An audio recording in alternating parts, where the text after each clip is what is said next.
Chapitre 1. Le pavillon noir. Le curé de la vieille église de Dunkerque se réveilla à 5 heures le 12 mai 1800 pour dire, suivant son habitude, la première basse messe à laquelle assistaient quelques pieux pécheurs. Vêtu de ses habits sacerdotaux, il allait se rendre à l'autel, quand un homme entra dans la sacristie, joyeux et effaré à la fois.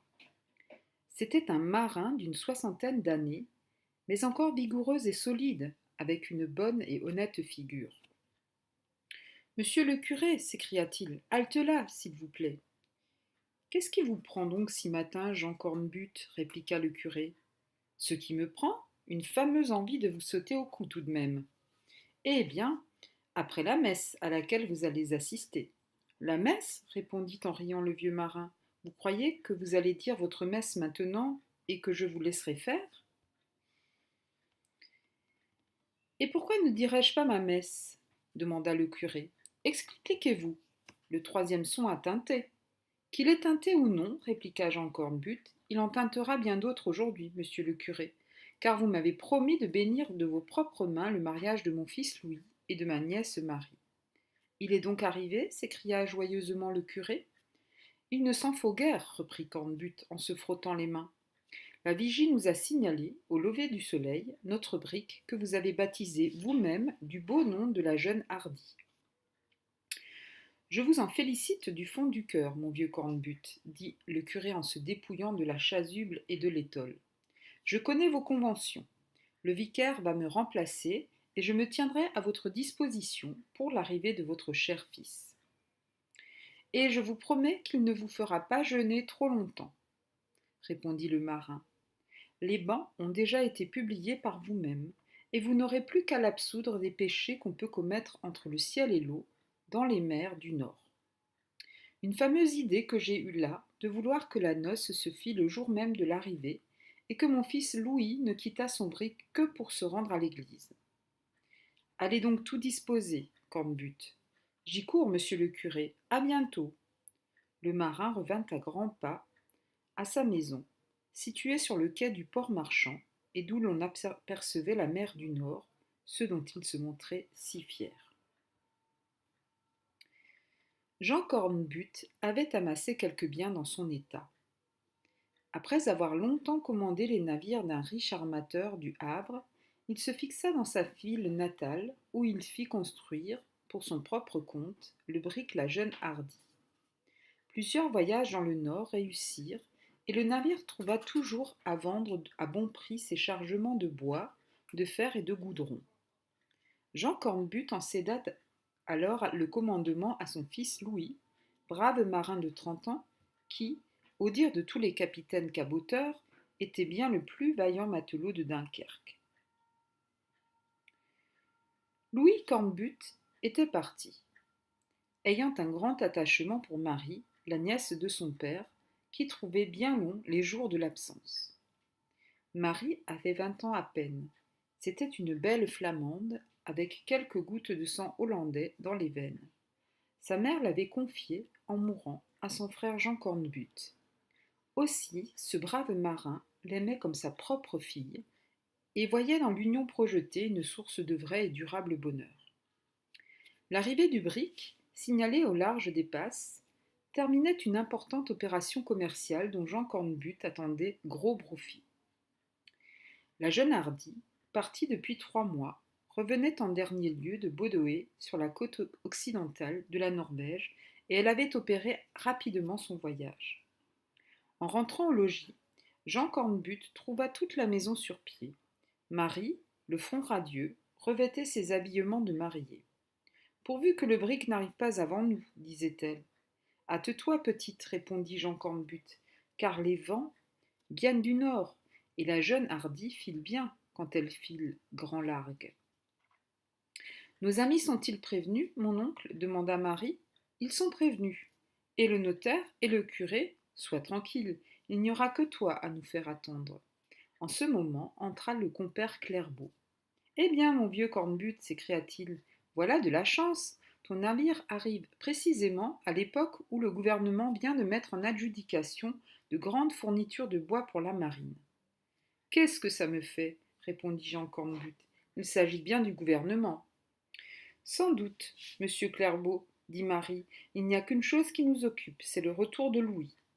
Je ne disconviens pas que, répondit le compère, mais enfin ces fournitures.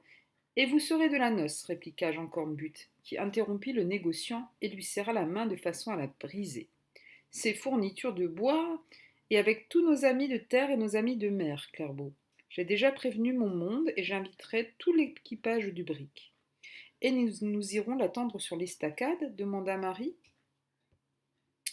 Je te crois bien, répondit Jean Cornbutte. Nous défilerons tous deux, par deux, violons en tête. Les invités de Jean Cornbutte arrivèrent sans tarder. Bien qu'il fût de grand matin, pas un ne manqua à l'appel. Tous félicitèrent à l'envi le brave marin qu'ils aimaient. Pendant ce temps, Marie, agenouillée, transformait devant Dieu ses prières en remerciements.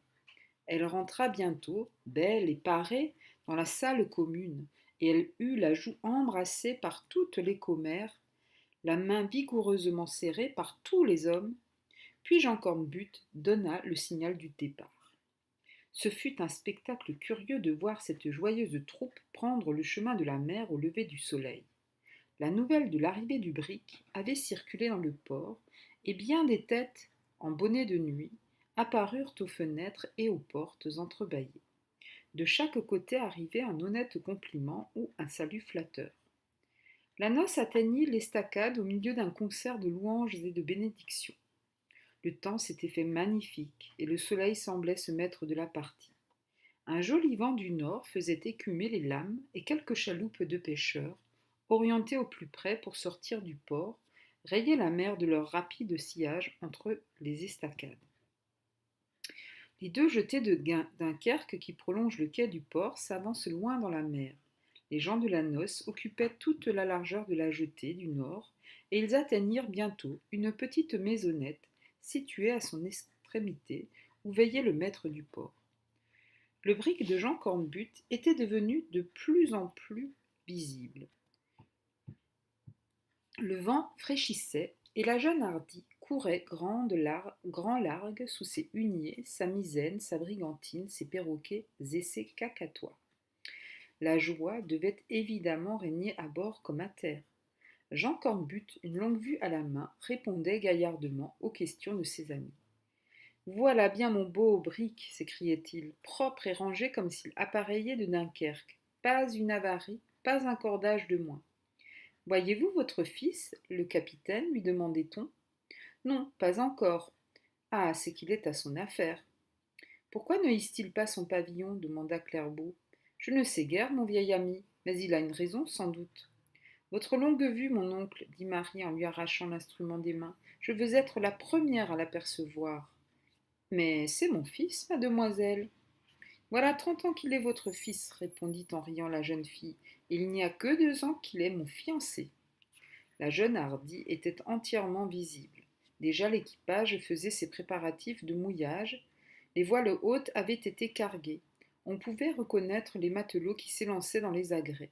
Mais ni Marie, ni Jean Cornbutte n'avaient encore pu saluer de la main le capitaine du brick. Ma foi, voici le second, André Vasling, s'écria Clairbeau. Voici Fidèle Misonne, le charpentier, répondit un des assistants. Et notre ami Penellan, dit un autre en faisant un signe au marin ainsi nommé. La jeune hardie ne se trouvait plus qu'à 3 encablures du port lorsqu'un pavillon noir monta à la corne de brigantine. Il y avait deuil à bord. Un sentiment de terreur courut dans tous les esprits et dans le cœur de la jeune fiancée. Le brick arrivait tristement au port, et un silence glacial régnait sur son pont. Bientôt, il eut dépassé l'extrémité de l'estacade.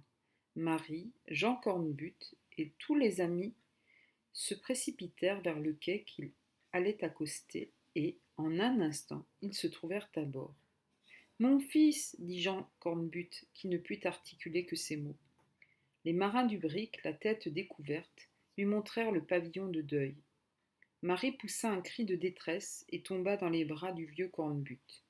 André Vasling avait ramené la jeune hardie, mais Louis Cornbutte, le fiancé de Marie, n'était plus à son bord.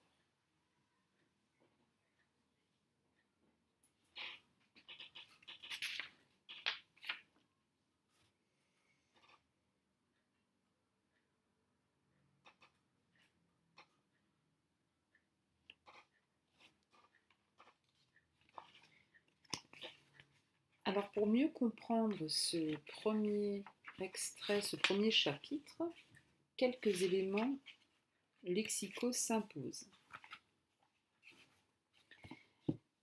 Alors tout d'abord, au début du texte, il était question de la basse messe. La basse messe est une messe non chantée. On utilise aussi l'adjectif pieux. Pieux veut dire qui pratique une religion. Ici, il s'agit de la religion catholique.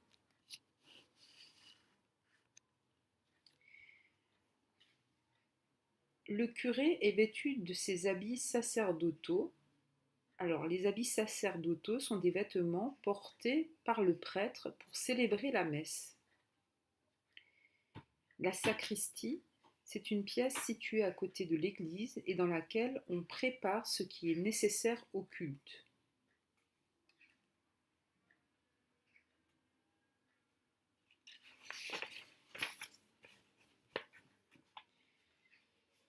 Il ne s'en faut guère est une expression un petit peu ancienne qui signifie dans peu de temps.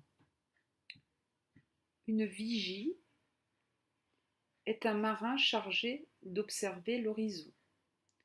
Un brick est un voilier à 2 mâts et au voile carré.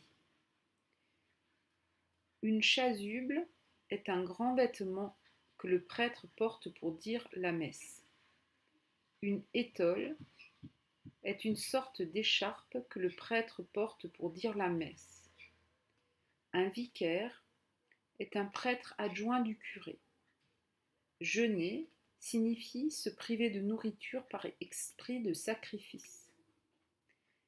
Les bans sont la proclamation solennelle d'un futur mariage. L'absoudre signifie lui pardonner. Un état, c'est une profession, une situation dans la société. Un armateur, c'est quelqu'un qui possède des navires. Un caboteur, c'est quelqu'un qui pratique la navigation côtière, c'est-à-dire le long des côtes. Donc Norvège, ici écrit avec un W, c'est l'ancienne orthographe de Norvège. Les habillements sont les vêtements.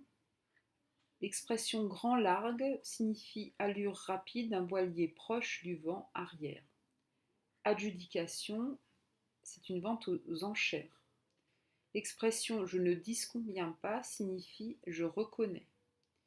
L'expression estacade désigne une digue. Remerciement, donc écrit ainsi, est une autre orthographe de remerciement avec IE. Les commères sont des femmes du village. Les huniers sont des voiles du mât de hune. La misaine, c'est une voile fixée au mât qui se situe à l'avant du navire.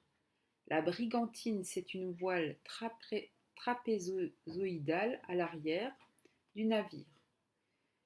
Les perroquets sont des voiles carrées au-dessus des huniers. Les cacatois sont des voiles placées au-dessus des perroquets. Gaillardement signifie vivement. Une avarie, c'est un incident, un dommage. Mouillage, c'est le fait de se mettre à l'ancre. La carguée sont attachées contre le mât. Agrès, gréement, ensemble des éléments qui permettent de maintenir et de manœuvrer les voiles. Encablure, l'encablure est une ancienne mesure de longueur valant environ 180 mètres. Voilà pour le lexique dans ce premier